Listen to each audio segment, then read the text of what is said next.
欲のために生まれた目的がシャーマンキングなら、それを果たした後、その人は何をしてくれるのかしら。This video is my homage to Shaman King and its author, Sensei Hiroyuki Takei. Today's video is a heart-to-heart about a manga that's not just ink on paper for me, it's a part of my soul. I'm manga otaku and I've been on countless adventures through the pages of different mangas, but there's one that stands above the rest. Growing up, manga was more than just a hobby, it was a bridge to worlds beyond my own. And in this vast sea of stories, there emerged one that resonated with me on a profound level. Shaman King.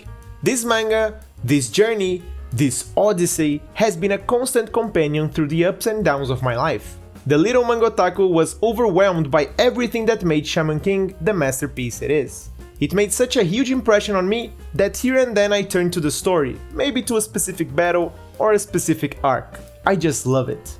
You see, for me Shaman King is a symphony of emotions, a tale that stirred something deep within.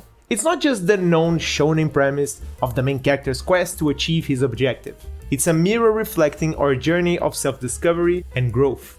In a time that the Weekly Shonen Jump was ending their first golden age, with titles like Slam Dunk, Yu Yu Hakusho and Samurai X coming to an end, we had a new batch of hits that would later compose the second golden age of Jump, with titles like Shaman King, One Piece, Death Note, and a lot more. Basically, the mid-2000s were insane for the manga industry, with a huge variety of amazing titles, one better than the other. But even with a whole lot of mangas available, Shaman King really piqued my interest, something that I've never really thought about why it happened, until now. So I've been thinking about, why do I like this manga so much? Is it the art, the characters, the plot? Well, yes! Today we'll talk about the tapestry that makes Shaman King one of the wildest and more profound shonen mangas ever. And I'll open by saying that most of this video, outside my research and the plot points, is basically my opinion. So I'm here preaching about this show, but if you disagree in any way, don't worry, let's talk about that in the comment section. The plurality of Shaman King must be respected, as this show is mainly about having empathy. So without further ado, let's start this! As I want you guys to understand and experience this together with me, we will divide this video in two segments. Art, that is spoiler free, and the Odyssey Shaman King, with what I like to call spoilers on demand. Basically, I'll comment and tell the manga's whole story chronologically, so you can stop at any point and jump into the manga, or you can watch everything and understand the whole story. You choose it. First segment, Art. On this spoiler-free part, I want to talk about, well, the art of Shaman King. But art is way much more than what you can see. That's why we'll talk about a bunch of things. So let's start from the beginning, about the creative genius Hiroyuki Takei.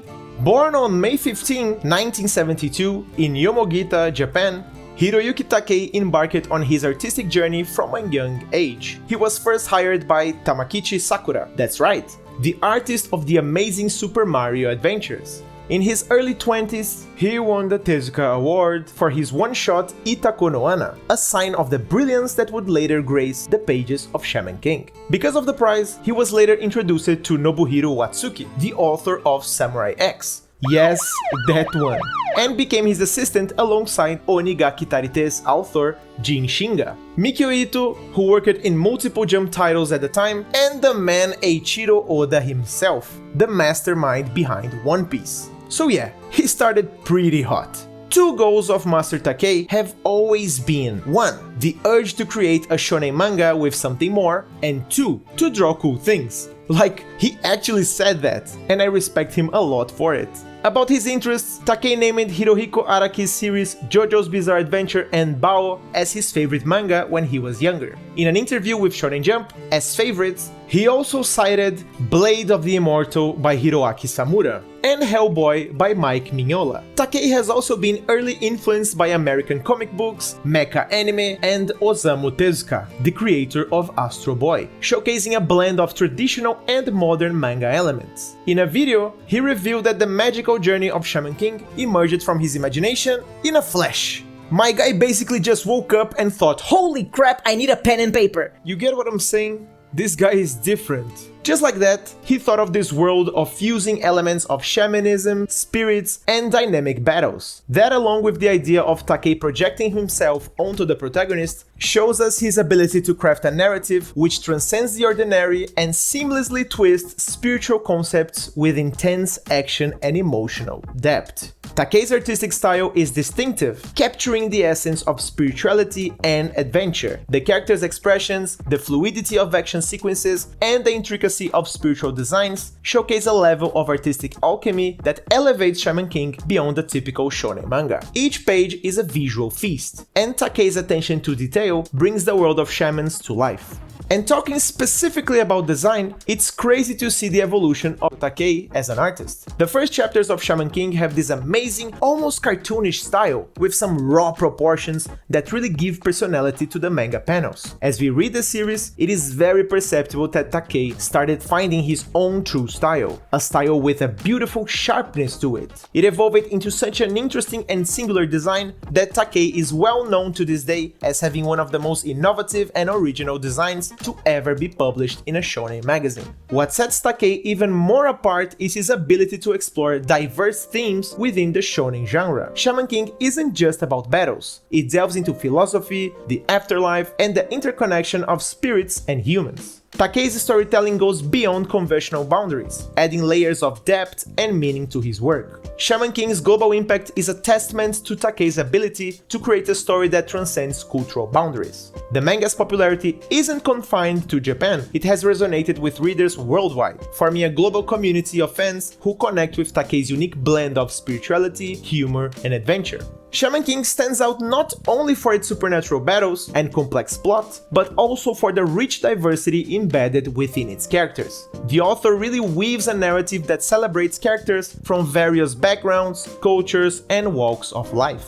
This amalgamation of characters from Japan, China, England, and more isn't merely a collection of individuals. It's a celebration of the world's diversity. Shaman King illustrates that the shamanic journey is universal, transcending cultural differences, religions, and inviting readers to appreciate the richness that arises from mixed perspectives. Actually, a factor that really contributes to Shaman King's success is its multi-representative cast of characters and cultures. It ain't new that representativeness is a huge deal to speak to multitudes of people. People can connect to this manga in such an easy way that it's no surprise to me at all that it has a legion of fans worldwide. But the significance of this diversity goes beyond only representation. It adds depth to the character interactions, fosters a more nuanced exploration of themes, and creates a narrative that resonates with a global audience. Through the diverse experiences and backgrounds of its characters, Shaman King sends a powerful message: unity in diversity, both in the physical realm and the spiritual world. In a world where stories have the potential to bridge cultural gaps, Shaman King stands as a testament to the beauty found in embracing the differences that make each character, and by extension each reader, uniquely significant. The entire work piece comes together as a fine art, and it is a delight to get into this adventure. In essence, the art of Shaman King is a testament to Hiroyuki Takei's creative mastery. It's not just about drawing characters and scenes, it's about crafting a visual symphony that enhances the storytelling, evokes emotion, and creates a lasting impact on those who embark on the journey. Okay, now that we talked a little about the art that surrounds this marvelous Odyssey, let's head to the next segment. But first, a quick disclaimer. Shaman King faced an abrupt conclusion due to various factors, primarily related to editorial decisions. In 2004, the manga was concluded suddenly with volume 32, leaving fans with an incomplete story. There were reported disagreements between Takei and the editorial staff at Shueisha, the publisher of Shaman King. These disagreements may have contributed to the decision to end the series abruptly. Additionally, he experienced health issues during the serialization of the manga, which impacted his ability to continue working on the series. In 2008, Shueisha announced that it would be releasing a new ending for Shaman King, titled Shaman King Kanzenban. This new edition included a revised ending with 16 additional chapters, providing a more conclusive resolution to the story. As he was vocal about it, the decision to revisit and complete complete the series was likely influenced by Takei's desire to give fans a more satisfying conclusion, and to address the issues that led to the abrupt ending in the first place. Shaman King Kazenban, and later the sequel Shaman King Flowers, attempted to provide a more comprehensive and satisfying ending to the Shaman King story, and in my opinion, they succeeded. Alright. Now I must warn you that I'll cover the most important plot points from the story, including the true ending from the Kazenban volumes. There will be a ton of spoilers, but all of them in chronological order, so you can stop at any moment and go straight to the manga. If you've already read the manga, watch the 2021 anime, or just don't give a crap, you can just watch everything and tell me your afterthoughts in the comment section. Now let's go!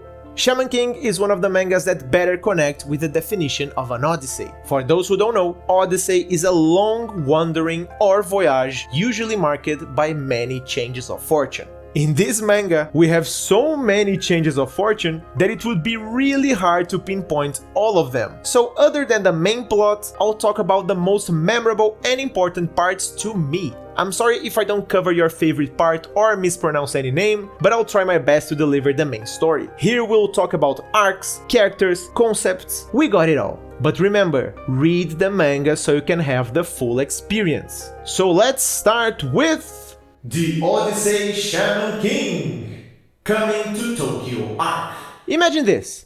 You are walking through the city of Tokyo and you see yourself in the middle of a graveyard. On tops, there is a weird kid vibing on a cliff, chilling with ghosts. What would you do? That's what happened with our beloved Manta. Manta is a short and smart character, physically small compared to many others in the series. His diminutive stature becomes a source of both humor and endearment. Manta is portrayed as a highly intelligent and rational individual. He often serves as the voice of reason within the group, providing insight and logical perspectives. Despite his small size, Manta's courage and loyalty make him an integral part of Yo's circle. He represents the ordinary human perspective in a world filled with extraordinary spiritual events. Now, the boy on the cliff? Well, meet Yo Asakura, our laid-back protagonist with a little secret. He is a shaman. Born into the Asakura family, a long line of shamans, Yo possesses a unique set of shamanic abilities. Yo is known for his relaxed and carefree attitude, unlike typical shonen protagonists who are hot-blooded and eager for conflict. Yo approaches life with a calm and composed demeanor. He believes that if you can see spirits, then for sure you are not all bad. Save this phrase for later. He harbors immense spiritual potential,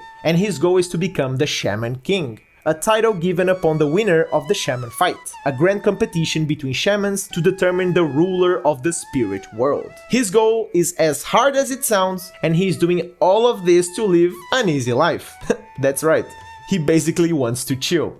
Yo's character is defined by a desire for balance and harmony. He seeks a world where both humans and spirits can coexist peacefully. His motto is, "Everything will work out." As Yo arrives in Tokyo, we have a couple of things happening. First, there is this conflict with a gang of delinquents. The leader of the gang, Ryu, starts disrespecting an ancient samurai's grave and hurt Manta on the graveyard. Yo, after seeing that Manta can see spirits, becomes buds with him and goes there to seek closure on the matter, aka he wants to teach them a lesson. And Yo shows us for the first time one of the multiple abilities of a shaman. He merges with the spirit of Amidamaru, the samurai himself, giving Amidamaru almost full control of Yo's body, now together as one, wiping the floor with Ryu. After this event, Yo tries to convince Amidamaru of becoming his friend and joining the party, but Amidamaru declines as he has some unfinished business with a fellow ghost, Mosuke. Apparently, Mosuke promised to give Amidamaru the strongest sword ever created by him, the incredible Haruzami. So Yo merges with him and let him use his body to complete the sword. After that, the great samurai Amidamaru joins the party. Easy like that. This first part of the manga is used to deliver the idea that a shaman is way more than just a human who can communicate with the dead. It shows us their value in such an interesting way that the first shamanic quests from Yo are actually enjoyable and meaningful.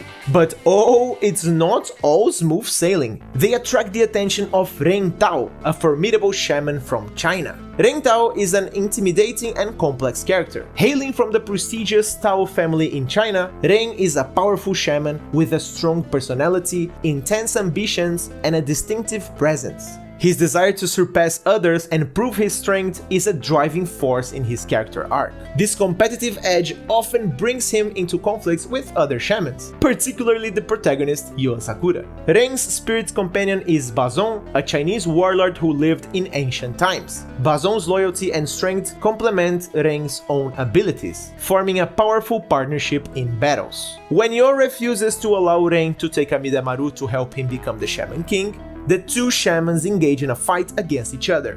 Both manage to use 100% of their spirit's powers, but Yo wins the fight. As Yo recovers from his previous fight, he remembers that the Shaman Kings were saviors from the world, who merged with the Great Spirit. There is nothing more than a shapeless mass of trillions of spirits interconnected. Yeah, so basically God. So all life forms, no matter how big or small, come from and end up inside of it. The power of this spirit is so immense that most normal people cannot even look at it without fainting. Only the Shaman King can touch and control it. Since all spirits eventually return to the Great Spirit, it contains all the memories of Earth.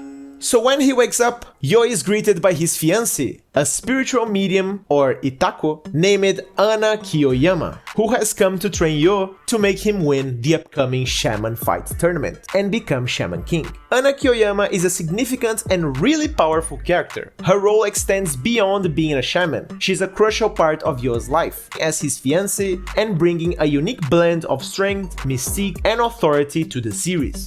She is known for her strict and disciplined demeanor. She doesn't tolerate incompetence or laziness, particularly when it comes to Yo. Her no-nonsense attitude is a defining aspect of her character. Her presence significantly influences the character arcs of Yo and others, making her an integral part of the narrative. As he endures Anna's brutal regimen, Yo is confronted by Jun Tao, Ren's older sister, and her Jiangshi, Li Pairon. That is basically a reanimated corpse controlled by a puppeteer. Having no weapons that Amidamaru can use, Yo is overpowered by Pairon, until Manta, in a very brave way, steals Ryu's wooden sword and give it to Yo, who is able to free Pairon from the incantation. However, freeing Pairon from Jun's spell causes Pairon to go berserk. To stop him, Anna summons the spirit from Pairon's teacher, Shaman, to merge with Yo, who manages to defeat him. After recovering his senses, Pairon decides to stay with Jun, but without having his mind controlled. After these events, we have a very interesting chapter where we get in more contact with one of my favorite characters, the gang leader Ryu. Ryu is a charismatic and laid-back character. He plays a significant role in the series as both a friend and an ally to Yo. Ryu's character brings a unique blend of humor, street smarts, and shamanic abilities. Throughout the series, Ryu undergoes significant character development. His background, motivations, and connections with other characters contribute to a deeper understanding of his personality. In essence, Ryu is a well-loved character, appreciated for his humor, loyalty, and unique contributions to the group dynamics. When the spirit of a bandit named Tokagero possesses Ryu, he steals Haruzami and takes Manta hostage in order to get revenge on Amidamaru, who killed Tokagero long time ago. Upon arriving at Yo and Anna's house, he confronts Amidamaru, who decides to destroy Haruzami to protect his new friend. When Ryu's body collapses from the strain of being possessed, Yo allows Tokagero to possess him in order to save Ryu. Unable to kill Yo, as his trust reminds Tokagero of how his mother once trusted him, Tokagero spares Yo and flees. Mothers really help a lot in this series. You'll see more of that in the future. The next day, Ryu apologizes to Yo and Amidamaru for what he did, and agrees to be possessed by Mosuke when Anna summons him to fix Haruzami. It is a success as Ryu shows great aptitude for shamanism. Now things start heating up.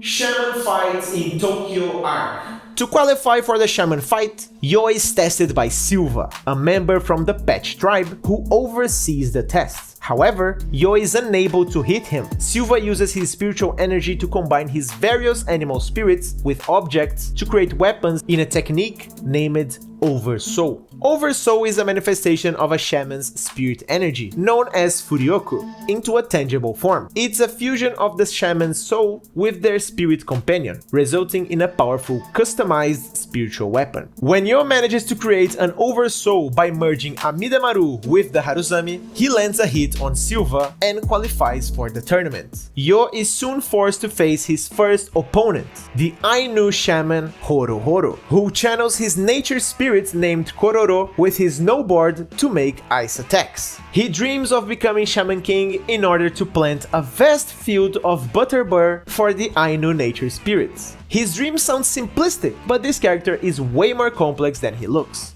Horohoro is a notable character and shaman. His full name is Uzui Horokeu. He's a member of the Ainu tribe, indigenous people of northern Japan, and he brings a distinctive rich cultural background. Horohoro's identity is deeply connected to his Ainu heritage. The Ainu tribe has a unique spiritual connection to nature and traditions, which influences Horohoro's shamanic abilities and worldview. Yo is able to counter all of Horohoro's attacks, winning the fight when Horohoro exhausts his Furyoku. Knowing that Horohoro can continue in the tournament, they become friends afterwards.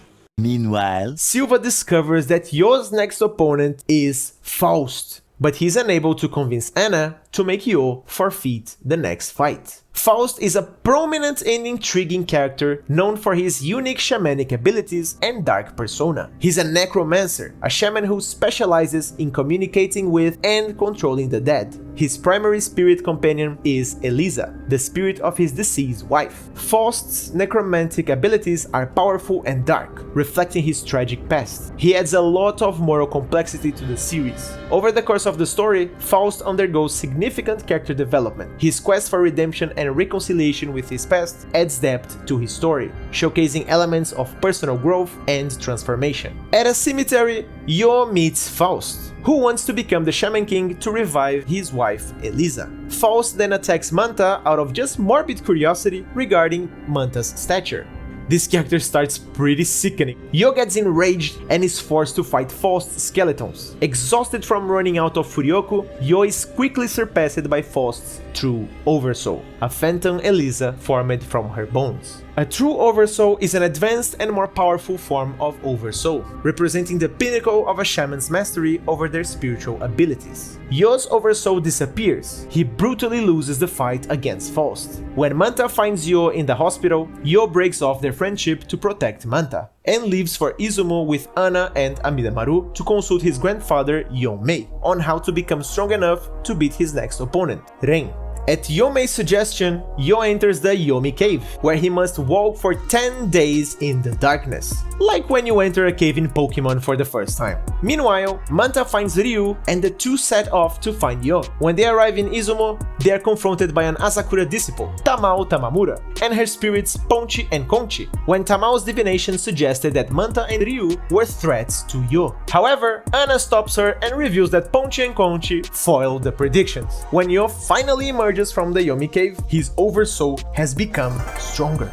Okay, so Yo returns to Tokyo for his third battle from the Shaman fight, where he battles against Ren. Though Ren is a ferocious opponent after merging Bazon with his Quan Dao to form an Oversoul, his attacks are ineffective against Yo's ability to use Amidamaru's fighting experience. When Yo takes the upper hand, Ren expands his Oversoul to overpower Yo, whose composure allows him to avoid all of Ren's attacks. Ren's anger causes him to exhaust his Furyoku, finally presenting Yo an opportunity to strike back. meanwhile, Jun meets her father, Yuan Tao, and tells him Ren will lose. Well, she was technically right and wrong. Yo and Ren's battle concludes when their Oversouls fade at the same time, allowing both to pass the preliminary rounds of the Shaman fight. After a party at the inn, Ren leaves for China to confront his father and free himself of his family's legacy. Some time passes, and while returning from a shop, Yo and Tamao are attacked by two shamans known as the BOZ brothers, who attempt to kill Yo but are defeated by Ryu, who has become a shaman with Tokagero as his partner. Suddenly, Bazon arrives at Yo's house and reveals that Ren has been defeated and is being tortured by his father. Yo, Horohoro, Ryu, and Manta leave for China to rescue Ren. When they enter the Tao's castle, Horohoro and Ryu work to defeat the 5 Jiangshi guardians who attack them, while Yo goes ahead to find Ren and Jun. Yo rescues both, but Ren won't leave until he has defeated his father. To test if his son was right to trust others, Yuan uses his strongest oversoul. He then is forced to concede defeat when Ren overcomes him, and his family persuade him to accept Ren's choices. Alrighty, one less problematic family to worry. Then, when Yo and his friends return to Tokyo, the Patch tribe announces that all the participants of the Shaman tournament will be taken to America by plane for the next round. Before setting off, Yo, Ryu, Horohoro, and Ren are briefly attacked by a teenager named Hao, who uses the giant spirit of fire. That is one of the 5 grand elemental spirits, which are said to be created by the Great Spirit itself. Like, this guy is straight overpowered from the start. The situation gets controlled and all the shamans enter the aircraft. When the plane is 1200 kilometers near the village, all the participants are dropped to find the Patch village by themselves. So let's go to the next one. Traveling through America arc.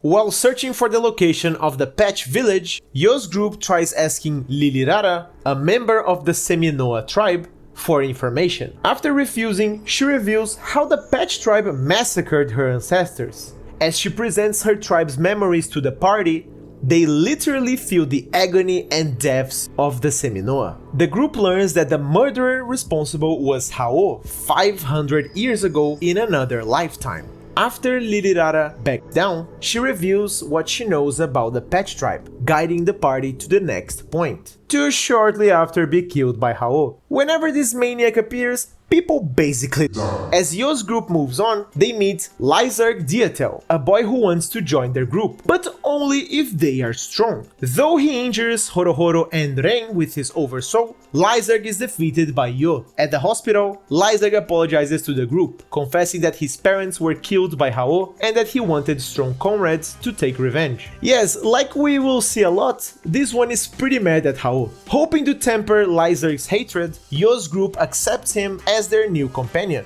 So, at the end of the day, everything revolves around this Hao guy. But who is he? Great question, my beloved viewer. First and foremost, Hao, in my opinion, is one of the most interesting and compelling villains to ever be written. Hao Asakura is a central and complex character in the series. He's a powerful shaman with a deep connection to the Asakura family. His role in the narrative is crucial. He is portrayed as an extraordinarily powerful and prodigious shaman. His skills in manipulating spirits and wielding Furyoku are unmatched, making him a formidable presence in the shamanic world. The concept of reincarnation is central to Hao's character. He has lived multiple lives, each contributing to his accumulation of knowledge, power, and perspective. The cycle of reincarnation adds depth and motivation to Hao's character. Hao's ambitions for a new world raise philosophical questions about the relationship between humans, shamans, and spirits. His perspective challenges traditional notions of the balance between the worlds. This character is morally complex. While his methods and goals may be seen as extreme, his desire for a world without the suffering caused by human conflicts introduces layers to his character. To make it sweet and short, he is the most OP character in Shaman King's universe. Okay, so in Japan, Yomei orders Anna to deliver a book containing Hao's spells to the main party, in order to help them defeat Hao, who is in fact the reincarnation from the founder of the Asakura family. Yes, Takei has an interesting taste for plot twists. When the seal on the book is broken, its 2 demon guardians are freed. Anna not only defeats, but takes control of them. I know, she badass as hell. Meanwhile, in America, Yo's group goes to investigate a ruin which may be related to the Patch village, but find 5 of Hao's henchmen who want to test Yo. After Boris Tepes Dracula... man, I just love this name. So, after Boris attacks Lyzarg, Lyzarg falls under his control and attacks Yo. Using the results from his training with Yomei, Ryu creates an oversoul of Yamata no Orochi that defeats Boris. When Yo tries to ask him about Hao, Boris is killed by Marco, a member from the X-Laws, a group created to kill Hao who uses archangels for their oversouls, that are actually spiritual machines with hella cool designs. But we will explore more of that later. When Hao's follower Bill Burton attempts to attack, the X-Laws nearly kill him, stopped only by Yo's criticism of their extreme and violent actions. In response, Marco turns on Yo, but stops short of attacking and leaves. As Yo's group walks through the ruins with Bill, Bill tells them to leave him and explains how to enter the Patch Village. Okay guys, this next arc is pretty massive, so buckle up. Shaman Fights Second Round Arc. As they leave the ruins, Yo's group suffers from hallucinations and wake up in the Patch Village, which surrounds the Great Spirit. While Lyzarg suddenly disappears, Yo finds Anna in a shop, having come along with Manta and Tamao. The group also meets Sokolov. Sokolov McDonald, often referred to as Joko by his friends, is a lively and unique character. Sokolov's spirit companion is a small and mischievous spirit named Miku, the Jaguar. Miku embodies Sokolov's energetic and playful nature. Sokolov hails from Harlem in New York City, and elements of his background, including his manner of speech and certain cultural references, reflect his urban upbringing. His journey involves not only battling other shamans, but also overcoming internal obstacles related to his past. He wants to join them, as the fights from the tournament will now be with teams of 3 participants. As such, Ren chooses Horohoro and Sokolov as his teammates. Meanwhile, Manta finds Faust, whose request to join Yo's team is accepted as they know now he is not evil, he's just a weirdo. 2 months after the beginning, the shaman fight continues, and the first fight is between Team The Ren, with Ren, Horohoro and Sokolov, against Tsuchigumi, Team Earth, composed of the BOZ brothers and Peyote, who are in fact henchmen of Hao. Sokolov proves his worth by defeating the BOZ brothers with his Oversoul, formed from claws and his jaguar spirit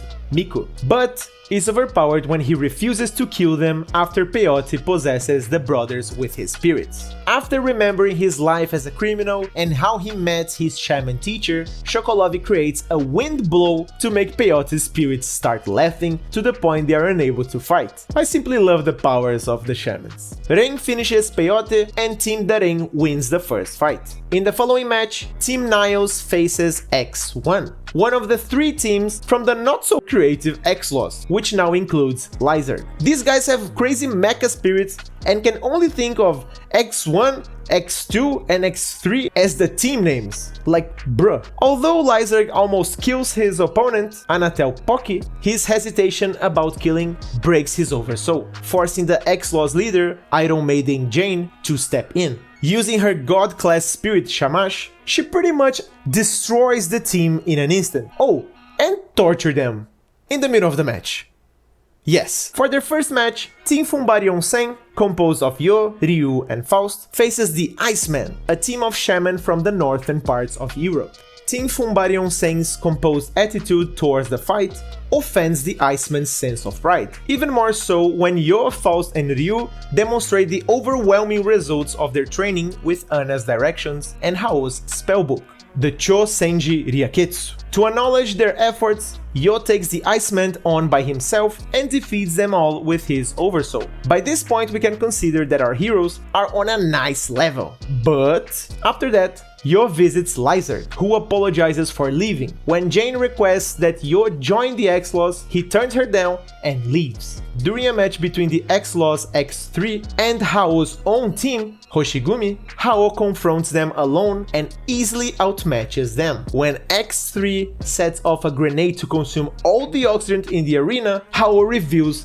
that the Spirit of Fire is not limited by a lack of oxygen, because of Hao's capability of manipulating all 5 elements. He basically can get away with anything. The dude is the GOAT. Then the souls of X3 are consumed by the Spirit of Fire and Team Hoshigumi is declared the winner. When Yo's friends learn that Hao's surname is Asakura, Yo confesses that Hao is the reincarnation of the original one and his twin brother. Plus, he reveals his family's history with Hao. Because Yo is Hao's other half, Yonmei has trained Yo specifically to defeat Hao. Imagine their minds before Yo revealing this. Okay, so this evil guy for some reason is literally identical to this dude I'm friends with. Nice! Then we have Yo's father, Mikihisa Asakura. He meets Ren's team and decides to train them. When Ren refuses the offer, he fights Mikihisa. Despite improving his oversoul, Ren is unable to defeat him. While they recover from the fight, two patch officials direct Hao's followers to attack Ren and Mikihisa's teams, forcing Mikihisa to leave to defend his teammates, a pair of siblings named Red Seb and Seiran Manzer. When the children are confronted by the team Hanagumi, they are defended by Ana, Jun, and Tamao. Meanwhile, Ren's team fights Peyote, Turbine, and Zangxin, but Ren is killed before Yo arrives to save him. When Ryu and Faust comes to aid Yo, all of Hao's soldiers leave. However, to save Ren, Yo approaches Iron Maiden Jane and agrees to her condition. If she resurrects Ren, he will withdraw from the shaman fight. Recognizing that Anna is anxious about Yo, Jun and Tamao convince her to leave with Redsep and Seiram while they take on the Hanagumi. The girls are overwhelmed by Hanagumi's strength until Mikihisa arrives and drives them off. When Anna discovers that Yo has agreed to leave the tournament, it's flashback time, baby! And one of the best of the whole manga. Before this, please grab the manga to read this part. Takei puts a lot of effort into showing us how incredible and rare Anna's relationship with Yo is. If you want the full emotional trip, go for the manga. Now let's continue. Well, Anna recalls about her first meeting with Yo 5 years ago. When Yo was 10, he was sent to the prefecture of Aomori with his first spirit partner, the cat spirit Matamune, to meet his potential wife at his grandmother's house. Upon arrival, we have a couple of struggles as Yo meets Anna, who coldly threatens him, and right after, he is attacked by an Oni that is stopped by Matamune. But if you think it's over, well, when Yo runs into Anna at a shop the next day, another Oni appears. Yo fights back, but it disappears when Anna tells Yo to escape. When they return to Grandma's house, Yo and Anna talk while watching television together. We now get to understand that Anna has the uncontrollable ability of summoning Onis with her negative thoughts, at least uncontrollable at the time. And Yo, in a very confident way, promises he will protect her from summoning Oni again. She gets very happy for a brief moment and agrees to visit the shrine with Yo, but her powers overwhelm her, causing an extremely powerful Oni to form and become a great Oni. When Matamune is overwhelmed, the great Oni abducts Anna and takes her to Mount Ozore, so she will summon more Oni for him to consume. To rescue her, Matamune uses the last of his powers to form an enormous sword oversoul for Yo to wield, though at the cost of giving up his physical form. With Matamune's sacrifice and Anna's heart opening up to Yo, the Oni is defeated. With this, we can understand Anna's relationship with Yo a lot better, and all the feelings and memories they have together. A true power couple. Now back to the present. The X-Laws are about to bring back Ren, whose soul tries to stop them when he realizes Yo will leave the tournament for his sake. Despite Ren's efforts, he is revived by Shamash and escapes with Ryu and Manta before he meets with Yo to thank him. Upset with the recent turn of events, Horohoro finds Hao's minions, Big Guy Bill and Broken Mayor, attacking the Iceman, so they cannot leave the island where the tournament is taking place. When Horohoro is nearly defeated by his opponents, Lyzurg arrives and saves him with his new Archangel, Zelel. Such a cool design! And he takes the injured to be healed by Faust. However, Yo's group is forced to flee when other followers of Hao find them, while Ryu is left behind and is nearly killed by Peyote and Turbine. Yo learns from Amidamaru that Ryu is in great danger and returns to save him, but too late, as Ryu dies. But he is brought back by Sati from the Gandhara organization. Because Gandhara aims to defeat Hao, his followers are forced to retreat. In parallel, Sokolov is confronted by Redsep and Seiram's golem because they want to avenge their father. Oh yes, okay, so Sokolov was responsible for the murder of their father. These kids definitely did not come to party. Yo and Ryu arrive, and while Ryu tries to save Joko, The latter is killed. Yo fights the golem and convinces Red Sev that he should not fight out of blind hatred. However, the golem begins to run out of control with Seiran inside. In the middle of this mess, Yo is impaled as Hao arrives. A desperate Yo is forced to face the rest of Hao's followers until his friends arrive. In the meantime, Shokolov's soul ends up in hell, where his mentor appears and has Joko face the regret and guilt in his heart. This volume is insane, with everything happening at the same time.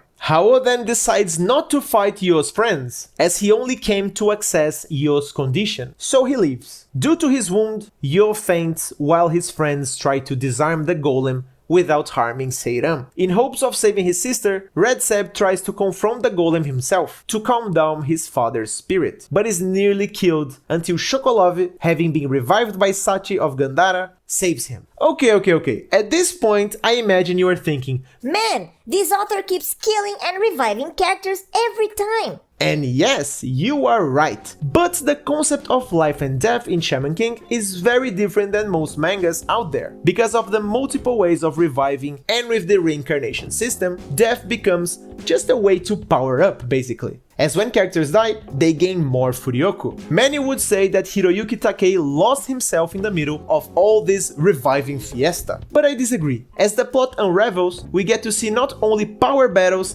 but philosophical discussions that are even more important to the plot. But we'll talk more about that in a bit. Let's get back to the story. So Shokolovi manages to fight against Golem without problems, which Joko's mentor explains is the result of using the spirit of Pascal Avaf, who Shokolovi had awoken while he was in hell. Before their final clash, Anna's guardian demons stop both of them. Everybody gets surprised, but bruh, Anna is a menace. Red Seb then reaches his father, who regains his senses as the golem's internal battery begins to run low. As Yo recovers, Hao sends his follower Opasho with a message. If Yo does not return to the shaman fight, Hao will kill the monster children. Because he must break his agreement with Iron Maiden Jane, Yo confronts the X-Laws with the resolve to own back his position in the shaman fight. Aided by his father's spirit partners and Amidamaru, Yo manages to pressure the group until the bad-timed arrival of Lucis Lasso, who because of Hao's orders has come to protect Yo and kill Jane. Revealed as the original founder of the X-Laws, Lucis and Marco begin a battle to the death, which Yo and Lyserg must stop. Yo and Lyserg execute a clever strategy to defeat Lucis, during which they learn of Marco and Lucis' past together, the nature of the Archangels as developed spirits, and that Jane is not a holy maiden, but a brainwashed ordinary girl with god-class shamanic powers. The insanity of the X-Laws background is just too much. After that, the X-Laws reluctantly become Yo's allies when he convinces his friends that the only viable strategy for defeating Hao is to let him become Shaman King and strike while he is sleeping as he merges with the Great Spirit. Oh, there's that. So, for you to become the Shaman King once for all, you need to stay in a type of coma for 15 hours. However, in order for the plan to work, they need to be amongst the finalists in the Shaman fight, which means Ren's team must defeat Team Mio from the Gandhara to advance. Though Ren manages to overcome Mio's Furyoku, he and Shokolovi are soon knocked out, leaving only Horohoro to fight. When his attacks drain the rest of Mio's energy, Ren's team is declared the winner. Meanwhile, the X-Laws X2 fail an attempt to kill Hao, which has greater consequences than they are able to foresee. And it was actually a legit attempt, as they tried firing a gigantic laser from space. But you know Hao, that's child's play to him. In the meantime, to avenge his brother's death at the hands of Jane, Anahopoki attacks the car that Jane, Manta, Lyserg, Tamao, and Marco are traveling. As Team Fumbarion Sen trains for the next match, Yo is approached by Lady Sati of Gandhara, who wants to see if he is one of her 5 warriors. Then she kills Yo in order to send him to hell for training. See, that's why I explained to you guys about the deaths and all. Well, ladies and gentlemen, let's get ready to rumble! Yo and Amidamaru appear in Hell, where they are given the task of fighting Yoken Asakura, an ancestor from the Asakura family who killed Hao in a past shaman fight. Though overwhelmed by Yoken's experience and techniques, Yo creates a new Oversoul, utilizing a sword in each of his hands to win the duel. After Yoken regains his senses, he and Yo discuss how to defeat Hao, and his soul is suddenly shattered by a group of Oni targeting Yo. Yeah, Hell is pretty chaotic. Here we have a part where Yo really has to step up. Meanwhile, Sati explains to Ryu and Faust that the 5 legendary warriors are the ones that control the elements, and she wants them to use the 5 elemental spirits, including Hao's spirit of fire, to defeat him. However, Hao's followers appear with the intention of killing Sati.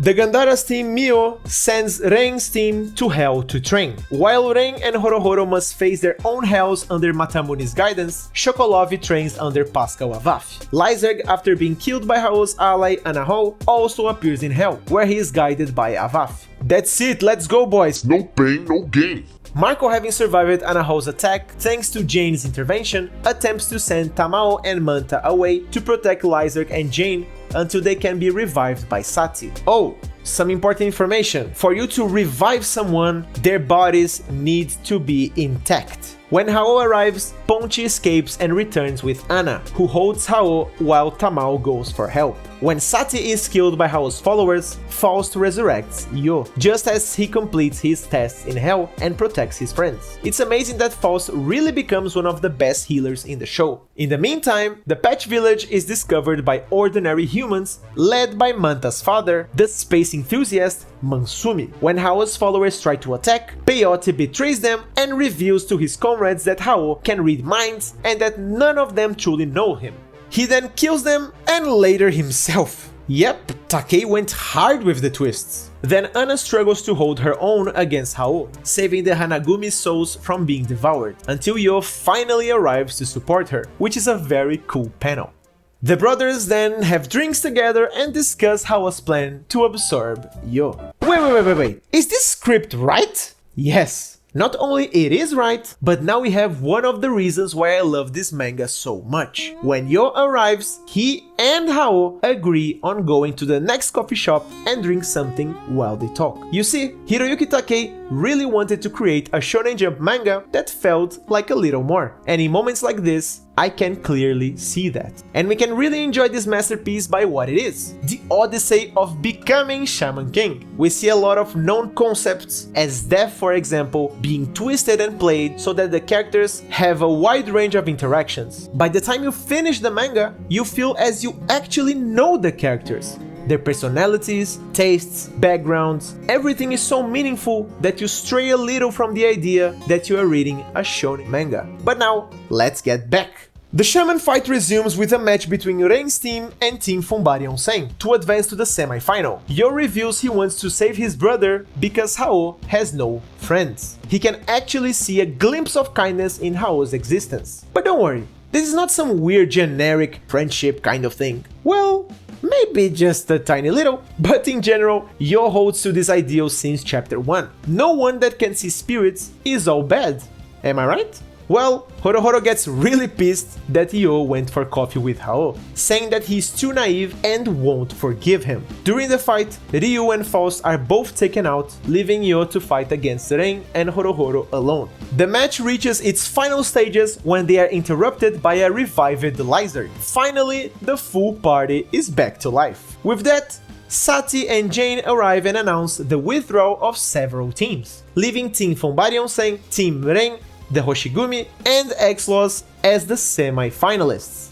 And now, heading to the grand finale, we have Invading the Plants arc. After the fight between Team Fumbari Onsen and Team Ren, Yo and his friends relax in the hot springs. And of course, that the man himself, Hao, joins them, explaining that the semi-finals for the tournament will take place on the lost continent Mu, and that Mansumi Oyamada, Manta's father, has several ships prepare to attack the coast in order to find the continent, as he gets very interested in the wisdom of the Great Spirit. Hao proposes to Yo and his friends that they stop Mansumi together, which they accept in order to see Hao's strength. The next day, all the shamans unite in the coast, where Hao uses his armor oversoul from Spirit of Fire and destroys the majority of the ships with his overwhelming power. Yeah, who would have guessed? As the shamans enter Mu, all teams forfeit so that Hao can become the Shaman King, and they begin their plan to defeat the 10 Defender Patch Priests and Hao while he's asleep. As they advance to pursue Hao, Marco remains behind to fight against Lucists, with both of them dying in battle. Yo's group enters into the first of 10 plants from Mu, with only 15 hours before Hao awakes as Shaman King. Each plant holds a biome and a patch priest. In the plant of the desert, they are confronted by the priest Namari, who fights and kills Ryu, leaving Ren and Horohoro to finish him off. After False revives Ryu, the group moves to the second plant, where they are ambushed and trapped by the Officiant Bron, who kills Ren and Horohoro. Then Jane fights back until Lyserg incinerates Bron. Sadly, the group must advance without Jane, after she uses all of her Furioku resurrecting Ren and Horohoro. The remaining members of the group enter the third plant, where Ren fights Magna to redeem himself from his previous battle. By this point, we see that even with the whole concept of reviving characters every chapter, Takei nerfed the mechanism by having the user spend a ton of Furioku to cast a revive, so our heroes cannot infinitely be brought back while inside the plants. They need to think of Furioku as a resource. After Ren beats Magna, the group goes to the fourth plant, where they fight Radin, the announcer from Shaman Fight. Faust and Yo manage to defeat Radin, though at the cost of Faust's life, leaving the group without any means of resurrecting themselves. So from this point forward, if you die, you actually die. That's kind of refreshing actually. Meanwhile, The Gandhara managed to obtain 3 of the elemental spirits from Hell, leaving Sati to fight against King Emma to obtain the Spirit of Earth. June discovers that Redsep and Seiran have left for Mu with the Golem to help Yo with facing Hao. The siblings are both killed upon fighting Hao, who spares the little boy's soul so he can deliver the Spirit of Fire to Yo's group, as he wouldn't need it anymore. The man just doesn't care. Back to the party, at the fifth plant, they find Kalim, who offers them a chance to rest before fighting them, after accepting our heroes' sleep in order to prepare to battle the remaining patches and Hao on the next day. Upon waking the next morning, Kalim goes on the offensive and fights Horohoro. We then have a flashback explaining more about Horohoro's past, with a girl he loved and that he believed having killed her. It was a misunderstanding, and Kororo shows herself as being that exact girl, who actually, after freezing to death, trained to become a nature spirit without Horohoro knowing. He then understands it all, gets very happy, and wins the fight. Finally, my boy really needed this win. Then we head to the next plant, the jungle. Guys, as I said previously, I won't be able to cover literally everything from the story. I'm ignoring everything that is not fundamentally vital for the plot at this point. So, as we are almost there, I'll skip the next plant fights, but all of them are insanely good. Remember, experience this masterpiece by yourself. You won't regret it. After a couple more intense fights, including Yo vs Silva, yeah, big Shonen baby, Anna starts getting prepared to give the 5 elemental spirits to Yo and the others, while they head to the last plant, the universe. Things scale pretty quickly, and in the middle of the fight with the last Apache, something unique happens. Something big, something daunting. The new king is awake. While thinking about his motto, everything will work out, Yo starts to doubt himself. Maybe nothing will work out now. As Hao, now Shaman King, approaches, every soul gets engulfed by him. All of our heroes, one by one, drained into the power of God. As Yo is the last standing, he sees that the Shaman King Hao isn't the same as Hao, his brother, who Yo sees goodness inside. No, this one is more vicious, even more ruthless, even more...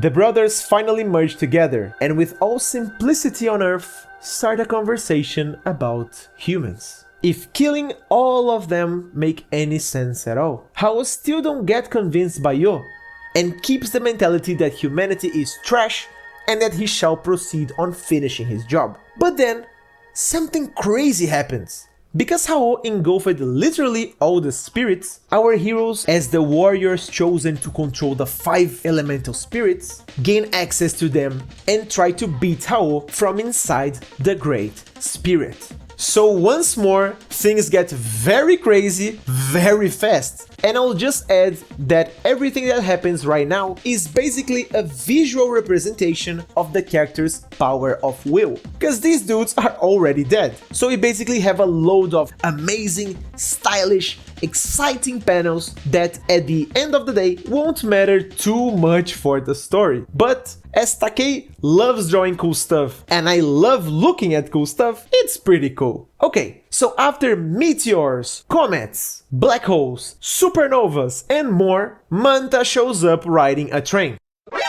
I know guys, but don't worry, it's crazy, still it's an amazing type of crazy. As we see who is on the train, we get a glimpse of basically every character presented in the series. To me, this is one of the most emotional parts of the whole story, where we grasp how much of the universe of Shaman King we actually explored, and more. We get to see all the characters interacting, all the spirits united, and then we have the message that holds this whole manga together, the exercise of empathy.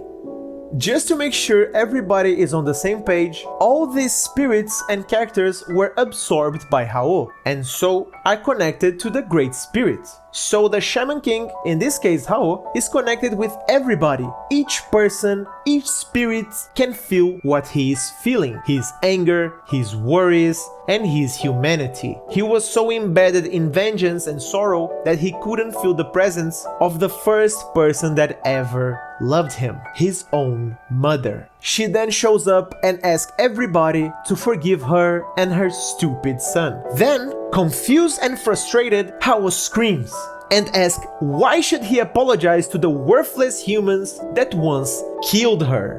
She then slaps the bitch out of him, saying that when you hate people, you hate yourself, and when you forgive them, you too are saved. And as the king, the first thing he should do is love his people. 300 chapters in, and all we needed was the slap of this MVP of a mother. So after all this craziness, Hao decides to give more time to the world of humans.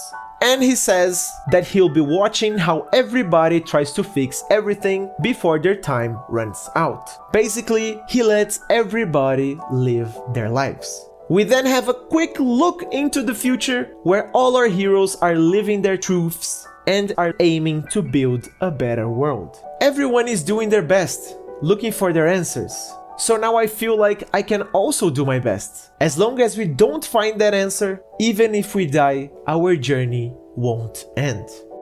This manga is much more than just a story. It embellishes the beauty of being human and how we should not only respect each other, but respect ourselves. And don't worry, everything will work out.